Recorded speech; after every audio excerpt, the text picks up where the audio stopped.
کون سے اذکار کے لیے یہ کہا گیا کہ اس کو پڑھنے پر احد پہاڑ سے زیادہ ثواب ملتا ہے؟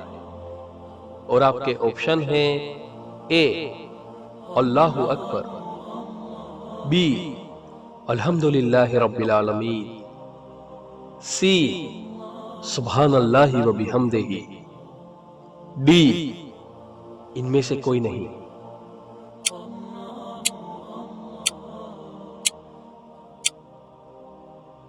اور اس سوال کا صحیح جواب ہے اے اللہ اکبر۔ رسول اللہ صلی اللہ علیہ وسلم نے فرمایا، کیا تم میں سے کوئی روزانہ احد پہاڑ کے برابر اعمال کرنے کی طاقت رکھتا ہے؟ صحابہ رضی اللہ عنہما نے عرض کیا، یا رسول اللہ صلی اللہ علیہ وسلم، روزانہ احد پہاڑ کے برابر اعمال کرنے کی طاقت کون رکھ سکتا ہے؟ تو آپ صلی اللہ علیہ وسلم نے فرمایا، تم میں سے ہر ایک اس کی طاقت رکھتا ہے۔ عرض کیا، وہ کیسے؟